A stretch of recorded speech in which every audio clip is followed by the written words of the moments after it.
सर्वप्रथम सर्वांना श्री स्वामी समर्थ. स्वामी महाराजांच्या कृपेने तुमच्या सर्व चांगल्या इच्छा पूर्ण होत ही स्वामींचरणी प्रार्थना करते आणि आजच्या व्हिडिओला सुरुवात करते. तर या वर्षीची वटपौर्णिमा 10 जून 2025 मंगळवार रोजी आलेली आहे. वटपौर्णिमेविषयी संपूर्ण माहिती, पूजाविधी, साहित्य, मुहूर्त, या दिवशी कोणत्या शुभ रंगाच्या साड्या घालाव्या नेसाव्या, कोणत्या नेसू नये, कोणत्या रंगाच्या बांगड्या घालाव्या, कोणत्या घालू नये, गरोदर महिला असतील, मासिक धर्माच्या महिला असतील, काय करावं, काय टाळावं, कोणते नियम पाळावे, त्याचबरोबर उपवास कधी करावा, उपवास कधी सोडावा, संपूर्ण माहिती आजच्या व्हिडिओमधून जाणून घेणार आहोत. व्हिडिओ शेवटपर्यंत बघा. चॅनलवर नवीन असाल कृपया चॅनलला नक्की सबस्क्राईब करा. यंदाची वटपौर्णिमा 10 जून मंगळवार रोजी आलेली आहे. प्रत्येक महिलेने कमेंटमध्ये आपल्या कुलस्वामिनीचं नाव जरूर लिहा, नाहीतर लिहा सर्वांनी श्री स्वामी समर्थ.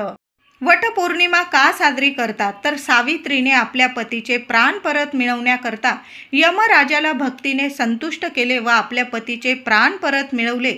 ज्या वृक्षाखाली तो पुन्हा जिवंत झाला ते झाड होते वडाचे आणि तो दिवस होता ज्येष्ठ पौर्णिमेचा म्हणजे वटपौर्णिमेचा. त्यावेळी सावित्रीने वडाची मनोभावे पूजा केली. या प्रसंगाची आठवण म्हणून आजही आपण सर्व सवाशीण स्त्रिया वडाची ज्येष्ठ पौर्णिमेला वडाच्या झाडाची मनोभावे पूजा करत असतो. वडाची झाड म्हणजे देवतुल्य असे झाड म्हणून सुद्धा ओळखले जाते. वडाच्या झाडामध्ये प्रत्यक्ष ब्रह्मा, विष्णू, महेश तिन्ही देवतांचे स्थान आहे.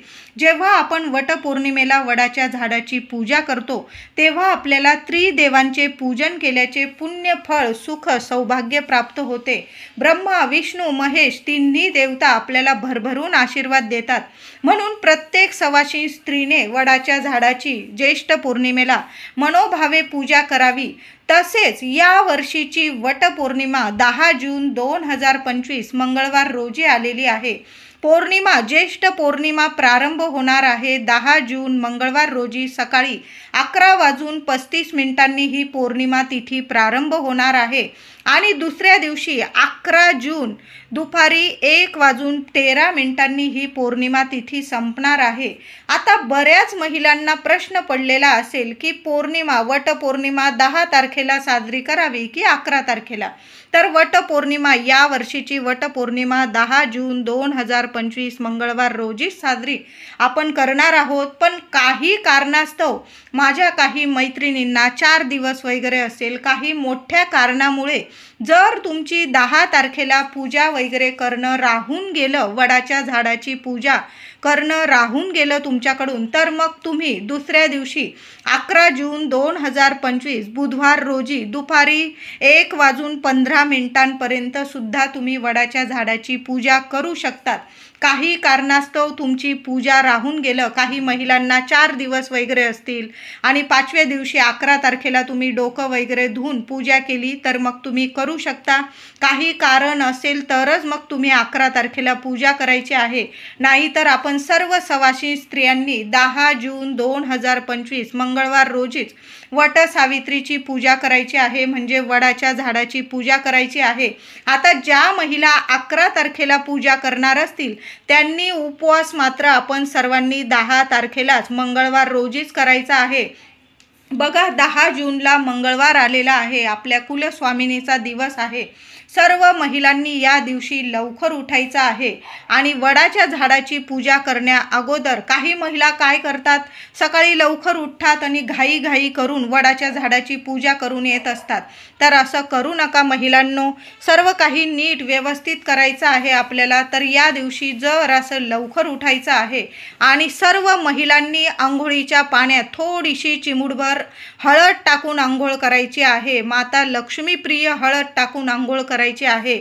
लक्ष्मी नारायण प्रसन्न होतील, तिन्ही देवता प्रसन्न होतील म्हणून हळद टाकून नक्की आंघोळ करा. जे काही शारीरिक मानसिक त्रास असतील संपूर्णपणे नष्ट होतील महिलांनो. हळद टाकून नक्की आंघोळ करा. त्याचबरोबर या दिवशी महिलांनो अंघोळ केल्यानंतर लगेच आपल्या देवघरात देवांची छान अशी विधिवत पूजा करायची आहे.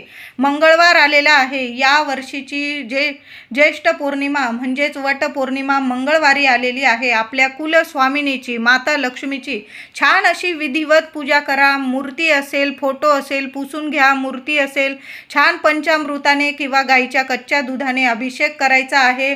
मूर्ती छान देवघरात स्थापन करायची आहे आणि कुलदेवीचा मंगल कलश सुद्धा या दिवशी जरूर भरा. त्याचबरोबर देवी आईची ओटी भरायची आहे. आता तुम्ही खणा नारळाची नाही भरली वटपौर्णिमेला देवी आईची ओटी तरीही चालेल, पण गहू आणि आंबा आणि गहूने देवी आईची ओटी भरायची आहे. एक ओटी तुम्हाला तुळशीजवळ सुद्धा एखाद्या वाटीत तुम्ही ओटी ठेवा किंवा आपल्याकडं वडाचे पानं असतील तुमच्याकडं तर त्या एक वडाचं पान घ्यायचं. देवघरात सुद्धा एखाद्या ताटलीवर एखादं वडाचं पान ठेवा. मूठभर गहू घ्या. दोन्ही मुठीत ओंजळीत तुम्हाला गहू घ्यायचे आहे. देवी आई समोर ठेवा. त्यावर एक आंबा ठेवा. हळदी कुंकू फुलं वाहून देवी आईची ओटीची पूजा करा. तुमच्या मनात जी इच्छा असेल देवी लक्ष्मीला तुमच्या कुलस्वामिनीला सांगा. तुळशी मातेसमोर सुद्धा तुम्हाला ओटी ठेवायची आहे. हळद कुंकू फुलं वाहून तुळशी मातेची सुद्धा पूजा करायची आहे. साद्र संगीत आधी देवघरात देवांची तुळशी मातेची पूजा करा आणि मगच तुम्हाला वडाच्या झाडाखाली जाऊन पूजा करायची आहे. काही महिला घाईघाई करता आधी वडाच्या झाडाची पूजा करून येता आणि मग घरातल्या देवांची. असं करू नका. आधी आपल्या देवघरात देवांची पूजा करायची आहे. तुळशी मातेची पूजा करा. आपल्या कुलस्वामिनीची ओटी भरा. नुसती गव्हाने आणि आंब्याने भरली तरीही चालेल. ज्येष्ठ पौर्णिमेला वटपौर्णिमेला गव्हाच्या ओटीला खूप महत्त्व आहे. आपण इतर वेळी तांदळाची अख्ख्या तांदळाची ओटी भरत असतो. यावेळी ज्येष्ठ पौर्णिमेला जेव्हा आपण वडाच्या झाडाजवळ ओटी ठेवतो किंवा 5 बायकांना ओटी भरतो आंब्याने, तेव्हा गव्हाला खूप महत्त्व आहे. महिलांनो या दिवशी गव्हाचाच वापर करा. आपल्या कुलस्वामिनीची ओटी भरताना, तुळशी मातेजवळ ओटी ठेवताना किंवा वडाच्या झाडाखाली ओटी भरताना, 5 बायकांची ओटी भरताना तुम्ही मूठ असे गहू वापरायचे आहे. तांदूळ वापरू नका. गव्हाला खूप महत्त्व आहे. सोन्यासारखं सुख ऐश्वर्य तुमच्या ओटीत देवी आई साक्षात लक्ष्मी माता देईल, म्हणून गव्हाचाच वापर करायचा आहे. वटपौर्णिमेच्या दिवशी हिरव्या रंगाची साडी जर महिलांनो तुमच्याकडं असेल तर अवश्य नेसा, परिधान करा. सुख सौभाग्याचं प्रतीक आहे हिरवा रंग. हिरवा रंग देवी आईचा आवडता बहरलेला शुभ रंग आहे, म्हणून हिरवा रंग जास्त करून हिरवा रंग जर परिधान केला सुख सौभाग्यात वाढ होईल. त्याचबरोबर तुमच्याकडं लाल रंगाची साडी असेल, पिवळ्या रंगाची, हळदी कुंकवाचा शुभ रंग आहे. प्रत्यक्ष माता लक्ष्मी, श्रीहरी विष्णू, आपला गणपती बाप्पा यांचा प्रिय रंग आहे, म्हणून हे सुद्धा रंग तुम्ही परिधान करू शकता. त्याचबरोबर केशरी रंग आनंदाचा, उगवत्या सूर्यासारखा तेजस्वी रंग आहे. केशरी म्हणजेच ऑरेंज कलरची साडी असेल तुम्ही ती परिधान करू शकता. त्याचबरोबर गुलाबी किंवा जांभळ्या रंगाची साडी असेल तुमच्याकडं, प्रेमाचे प्रतीक आहे हे सुद्धा रंग. तुम्ही हिरवा रंग, लाल, पिवळा, ऑरेंज, गुलाबी, जांभळा हे रंग तुम्ही आनंदाने परिधान करू शकता. पण चुकून सुद्धा काळ्या रंगाची किंवा तुम्हाला जर वाटत असेल काळ्या रंगावर इतर बॉर्डर आहे, पण चुकून सुद्धा काळा रंग या दिवशी परिधान करू नका. मंगळवारी आलेली आहे वटपौर्णिमा. शुभच रंग आपल्याला परिधान करायचे आहे. हिरवा रंग परिधान करा, लाल रंग परिधान करा, पिवळा, ऑरेंज, गुलाबी, जांभळा या कलरच्या साड्या आपण परिधान करू शकतो. तुम्ही वांगी कलरचं साडी असेल तुमच्याकडं ती सुद्धा तुम्ही परिधान करू शकता. पण चुकून सुद्धा पांढरा कलर असेल, काळा असेल, ग्रे असेल, डार्क निळा असेल अशा कलरच्या साड्या आपल्याला टाळायच्या आहे या दिवशी. तरी चुकून सुद्धा या रंगाच्या साड्या अजिबात परिधान करू नका. त्याचबरोबर महिलांनो हिरव्या काचेच्या बांगड्या सौभाग्यवती स्त्रियांनी या दिवशी हातात नक्की घाला.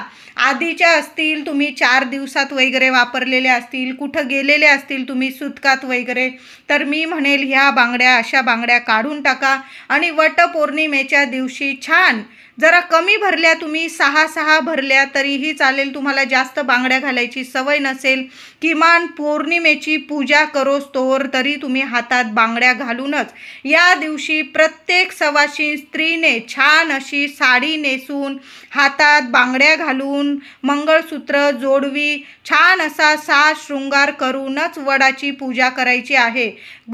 फाटके तुटके कपडे किंवा अगदी 4 दिवसात वापरलेले वगैरे कपडे असतील, असे कपडे घालून चुकून सुद्धा महिलांनो वडाची पूजा करू नका. वडाची पूजा करताना मी म्हणेल वडाच्या झाडाखाली जाऊनच पूजा करायची आहे. फांद्या वगैरे तोडून आणलेल्या आहे आणि तुम्ही त्याची पूजा करताय असं करू नका. तुम्हाला जर झाड लावायचं असेल वडाचं, तुम्ही नवीन झाड घेऊन या आणि त्या झाडाची पूजा केली आणि नंतर ते झाड तुम्ही एखाद्या गार्डनमध्ये तुमच्या घराजवळ लावलं तर अतिशय उत्तम. पण फांद्यांची पूजा करू नका. फांद्या तोडायची चूक अजिबात करू नका. या दिवशी आपल्याला झाडाचीच पूजा करायची आहे. बघा, बऱ्याच ठिकाणी झाडं असतात, आपण झाडाखाली जाऊनच पूजा करायची आहे. नका. एखादं झाड लावता आलं वडाचं तर अतिशय उत्तम. झाड घेऊन या, छोटं असलं तरी चालेल, त्या झाडाची पूजा करा. नंतर ते झाड तुम्ही एखाद्या बागेत, गार्डनमध्ये, घराबाहेर लावून टाकलं तर अतिशय उत्तम. झाडाचीच पूजा करायची आहे. या दिवशी कुणाचाच अपमान करू नका, कुणाला कमी लेखू नका. कोणत्या रूपाने देवी आई आपल्या घरी येईल आणि आपल्याकडून पाहुणचार घेऊन जाईल, मान सन्मान करून जाईल, सांगता येत नाही. म्हणून प्रत्येक स्त्रीचा आपण मान सन्मान करायचा आहे. कुणाचाच अपमान होणार नाही याची प्रत्येकाने काळजी घ्यायची आहे. मांसाहार, मद्यपान होणार नाही याची काळजी घ्या. जेवढे झाडं लावता येईल तेवढे आपण बघायचं आहे. झाडं लावा या दिवशी, एक का होईना प्रत्येकाने. वडाचं लावा, तुळस लावता आली तुळस लावा किंवा इतर झाडं लावायचे असेल तुम्हाला तर अतिशय शुभ दिवस आहे. आनंदाने एक का होईना प्रत्येकाने झाड लावण्याचा प्रयत्न जरूर करायचा आहे. वटपौर्णिमेच्या दिवशी आपल्या घरात शांतता राहील याची प्रत्येकाने काळजी घ्यायची आहे. महिलांनी मन शांत ठेवा आणि प्रसन्न ठेवा. प्रसन्न मनाने केलेली पूजा असू द्या, व्रत, उपवास फळ देऊन जातं. म्हणून शांत आणि प्रसन्न मन ठेवा या दिवशी. तर वडाच्या पूजेसाठी काय साहित्य लागणार आपल्याला, तर 2 हिरव्या बांगड्या लागणार आहे आपल्याला, शेंदूर, 1 गळसरी, अत्तर, कापूर, पंचामृत, दूध, पंचामृत नसेल तर कच्चं गाईचं दूध, पूजेचे वस्त्र, विड्याची पानं, सुपारी, पैसे, गूळ खोबऱ्याचा नैवेद्य, आंबे, दुर्वा आणि गहू आणि फुलं वगैरे. तुम्हाला जर वडाच्या झाडाला एखादा हार घालायचा असेल तर तुम्ही हार घेऊन आलात फुलांचा तरीही चालेल. या सर्व वस्तू आपण नेहमीच पूजा करतो, आपल्या सर्व महिलांना माहीत आहे. प्रथम आपण गणपतीची सुपारी मांडून स्थापना करायची आहे. पहिल्यांदा वडाच्या झाडाखाली गेल्यानंतर पहिल्यांदा गणपती मांडायचा आहे. तुम्ही विड्याची 2 पानं मांडायची, त्यावर सुपारी ठेवायची आणि गणपती बाप्पाची आपल्याला प्रथम पूजा करायची आहे. हळद, कुंकू, अक्षता, फुलं, दुर्वा वाहून पंचोपचार पूजा करायची. नंतर आपल्याला वडाच्या झाडाला थोडं दूध किंवा पंचामृत किंवा पाणी अर्पण करायचं आहे. हळदी, कुंकू, फुलं वाहून पूजा करायची आहे आणि नंतर आपल्याला सूत गुंडाळायचा आहे. सौभाग्याचं अलंकार नेलेलं असेल तुम्ही, सौभाग्याचा अलंकार अर्पण करायचा आहे. मूठभर गहू आणि तुम्हाला आंबा याची ओटी तुम्हाला वडाच्या झाडाखाली सावित्री मातेची तुम्हाला भरायची आहे. तुम्ही जशी दरवर्षी पूजा करतात ना पंचोपचारे, तशी पूजा करायची आहे. प्रथम गणपती बाप्पाची पूजा करा आणि नंतर आपल्याला बाकी पूजा करायची आहे. जन्मोजन्मी हाच जोडीदार मिळावा. जोडीदारासोबत संपूर्ण आयुष्य सुख, समाधान, आनंद, आरोग्य, ऐश्वर्याने, गोकुळाने फुलून राहावं अशी मनापासून आपल्याला वडाच्या झाडाखाली प्रार्थना करायची आहे. स्त्रियांनी या दिवशी उपवास करायचा आहे. किमान वडाची पूजा करेपर्यंत तरी नक्की उपवास करा. नंतर तुम्ही खाल्लात तरीही चालेल, उपवास सोडला. काही महिला काय करतात, वटपौर्णिमेच्या दिवशी संपूर्ण दिवस रात्र छान असा उपवास करता आणि दुसऱ्या दिवशी उपवास सोडत असतात. आता तुमची जशी परंपरा आहे, काही ठिकाणी वडाची पूजा केल्यानंतर लगेच घरी गेलात की लगेच उपवास सोडतात, तर काही ठिकाणी संपूर्ण दिवस रात्र उपवास करता, दुसऱ्या दिवशी उपवास सोडतात. ज्याची जशी परंपरा आहे, मी सांगते म्हणून अशी परंपरा लावून घेऊ नका. तुमची जशी परंपरा आहे, तुम्ही दरवर्षी जेवढ्यापर्यंत उपवास करता तेवढाच उपवास करायचा आहे. तुम्ही संपूर्ण दिवस उपवास करता, दुसऱ्या दिवशी उपवास सोडता, तुम्ही तसंच करा. किंवा तुम्ही फक्त वडाची पूजा करेपर्यंत उपवास करता, तुम्हाला तसंच करायचं आहे. कुणी सांगतंय म्हणून कुठलीही प्रथा लावून घेऊ नका किंवा कुठली परंपरा लावून घेऊ नका. तुम्ही जसं करता तशाच पद्धतीने वडाची पूजा करायची आहे आणि उपवाससुद्धा करायचा आहे. उपवास सोडताना काहीतरी गोडधोड खाऊनच आपल्याला उपवास सोडायचा आहे.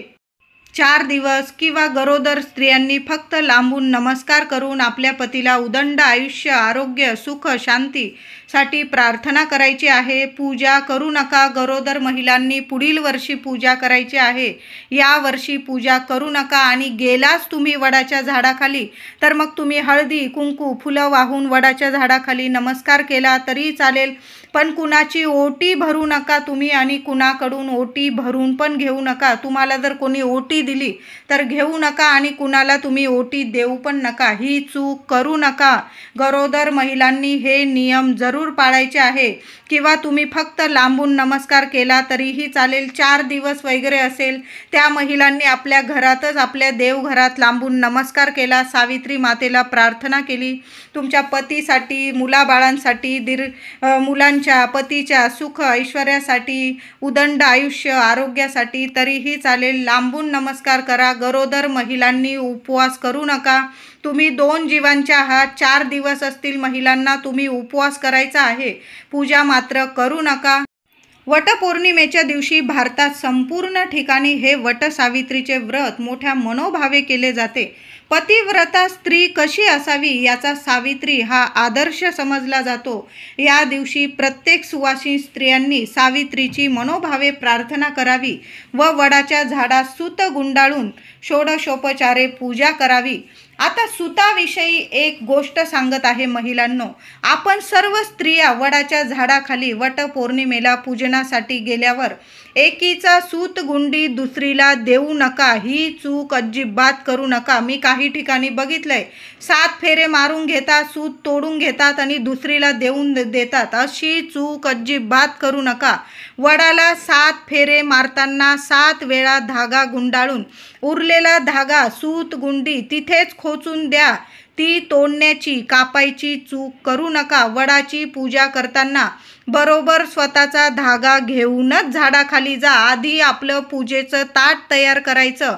सगळ्या वस्तू आहे का नाही काळजीपूर्वक बघा आणि त्यात खास करून सुताची गुंडी असायलाच हवी. बघा, तुम्हाला पूजा साहित्याच्या दुकानात सर्व गोष्टी मिळून जातील, सर्व वस्तू मिळून जातील. ती सूत गुंडी घ्यायची आणि मगच वडाची पूजा करायला जायची आहे. विसरू नका. अगदी सख्या बहिणी जरी असाल तुम्ही, तरी एकमेकींनी स्वतःची गुंडी देऊ नका एकमेकींना. तुम्ही जरी बहिणी असल्या, तुमचे एकमेकींचे कुळ मात्र वेगवेगळे आहे. प्रत्येकीने आपल्या पतीसाठी एक वेगळी सूतगुंडी घेऊन जायची आहे. इतरांकडं मागत बसू नका. 7 वेळा धागा बांधला झाडाला की तोडू नका. उरलेला तिथंच खोचून द्यायचा आहे. तरच तुमचं वटपौर्णिमेचं व्रत पूर्ण होणार आहे. आपली सूतगुंडी इतरांना देऊ नका, मागत बसू नका आणि तोडत बसू नका. या चुका करू नका.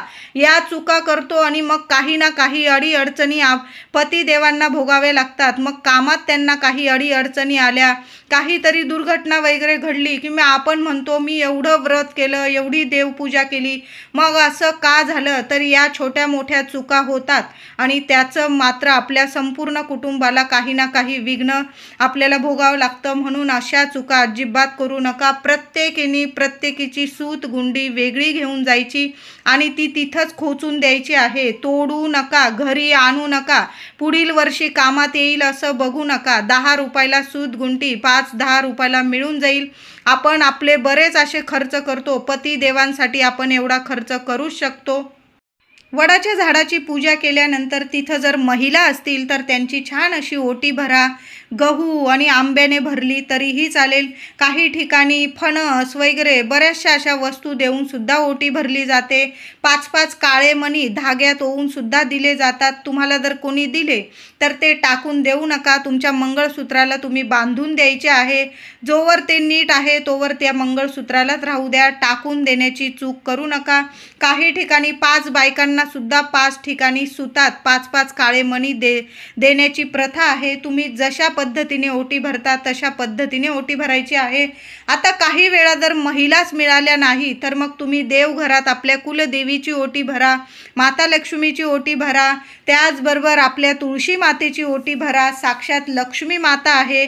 त्याचबरोबर तुम्हाला जर गोमाता दिसली महिलांनो, वट पौर्णिमेच्या दिवशी प्रत्येक सवाशी स्त्रीने तुम्हाला जर गाय दिसली तिला हळदी कुंकू लावा. मारकी गाय नसेल तर तुम्ही लांबून जरी हळदी कुंकू लावला, मारकी असेल तर, आणि ती जर हात लावू देत असेल तर तिच्या कपाळी हळदी कुंकू लावा, तिला नमस्कार करा. स्वतःच्या हाताने मुठभर गहू खाऊ घाला. बरोबर जाताना एखादी ताजी चपाती घेऊन जा, तिला तूप गूळ लावून घेऊन जा आणि स्वतःच्या हाताने खाऊ घाला. बघा, सुख सौभाग्यात इतकी वाढ होईल. तुमच्या पतिदेवांना प्रत्येक कामात यश मिळायला लागेल अशी ही सेवा आहे. प्रत्येक सवाशी स्त्रीने गोमातेला या दिवशी स्वतःच्या हाताने मुठभर गहू न विसरता नक्की चारा खाऊ घाला. स्वतःच्या हाताने नमस्कार करा. बघा, सुख सौभाग्यात ऐश्वर्यात वाढ होईल. मुलांची प्रगती होईल. तुमच्या पतिदेवांची प्रगती होईल. अष्टरूपी माता लक्ष्मी तुम्हाला भरभरून आशीर्वाद देईल असा हा दिवस आहे. कुलस्वामिनीची कृपा होईल तुमच्यावर. म्हणून गोमातेची ही सेवा न चुकता सर्व महिलांनी नक्की करा. बघा, शोधा, गाय मिळून जाईल. वडाची पूजा करताना मिळाली तर तिथंच नमस्कार करून घ्या. मुठभर गहू खाऊ घालून मग तुम्ही घरी आलात तरीही चालेल. आता चपाती नेलेली नसेल, जे मुठभर गहू असतील तुमच्याकडं ते जरी खाऊ घातले, नमस्कार केला लांबून तरीही चालेल. वडाची पूजा करताना सावित्री मातेचा हा मंत्र म्हटलात, तुम्ही ही प्रार्थना केली तरीही चालेल. नाहीच काही जमलं तुम्हाला, तुम्ही जी दरवर्षी सावित्री मातेला हात जोडून प्रार्थना करता ती केली तरीही चालेल. थोडक्यात तुम्हाला प्रार्थना सांगते. सावित्री ब्रह्मवादिनी सर्वदा प्रिय भाषिनी तेन सत्ते नमः पाही दुःख संसार सागरात अवियोगी यथा देव सावित्र्या सही तस्य ते अवियोग तथा स्माक भूयात जन्म जन्मनी. ही प्रार्थना बोलता आली तुम्हाला तर बोला, नाही तर तुम्ही जशा हात जोडून नमस्कार करता महिलांनो, सावित्री मातेला नमस्कार करा, प्रार्थना करा. खऱ्या मनाने केलेली प्रार्थना फळ देऊन नक्कीच जाते. आता थोडक्यात तुम्हाला मी वटपौर्णिमेची थोडक्यात कथा सांगत आहे. सावित्रीने सत्यवानाबरोबर विवाह केला. सत्यवानाला 1 वर्षाच्या अंती मृत्यू येणार आहे असे नारद मुनींनी तिला सांगितले होते. नारदाने सांगितलेल्या दिवसाच्या पूर्व 3 दिवस तिने उपवास सुरू केले. तो लाकडे, फुले, फळे आणण्याकरता अरण्यात गेला असता सावित्री त्याच्या बरोबर गेली. ते वनातील शोभा पाहत पाहत चालले होते, पण सावित्रीचे मन मात्र जागेवर नव्हते. सत्यवानाने सर्व फळे गोळा केली.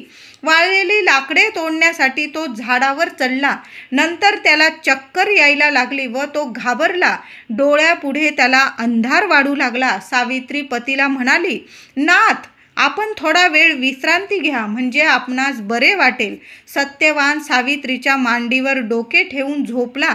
इतक्यात तिला समोरून एक दिव्य पुरुष येताना दिसला. क्षणात त्याने आपले मृत्यूपाश सत्यवानाचे प्राणहरण करण्यासाठी टाकले. हे पाहून सावित्रीने त्या दिव्य पुरुषाच्या चरणावर मस्तक ठेविले. त्या दिव्य पुरुषाला नमस्कार केला व तिने विचारले की तुम्ही कोण आहात? तेव्हा पुरुष म्हणाला, मी प्राणहरण करणारा यमराज आहे. हे ऐकून सावित्री त्याच्या पाठोपाठ जाऊ लागली. हे पाहून यमराज म्हणाले, सावित्री, तू पतिव्रता आहेस, तू धार्मिक आहेस, तुझ्या पती सेवेवर मी प्रसन्न आहे. तेव्हा जो पाहिजे तो वर माग. तेव्हा तिने आपल्या पतीचे प्राण परत यावे असा वर मागितला व तो चमत्कार झाला. सत्यवान पुन्हा जिवंत झाला. सावित्रीची पतीवर किती निष्ठा आहे याची परीक्षा होती. यावरून सावित्रीने पतिनिष्ठा व पतिव्रता या गुणांनी प्रत्यक्ष यमराजाला हरवले, अशी ही थोडक्यात कथा आहे. बघा, ज्येष्ठ पौर्णिमेच्या दिवशी आणि ज्येष्ठ पौर्णिमेच्या दिवशी वडाच्या झाडाखाली सावित्रीने आपल्या पतीचे प्राण परत मिळवले, हाच तो दिवस. म्हणून आपण या दिवशी आपण सर्व सावित्रीच आहोत. प्रत्येक सवाशी स्त्री ही सावित्री आहे. म्हणून आपण मनोभावे वडाच्या झाडाची पूजा करत असतो. आपल्या पतीला, आपल्या लेकराबाळांना उदंड आयुष्य, आरोग्य लाभावं, सुख ऐश्वर्य, आपला संसार सुखाचा व्हावा, गोकुळासारखा व्हावा, म्हणून प्रत्येक स्त्री वडाच्या झाडाखाली सावित्री मातेला प्रार्थना करत असते.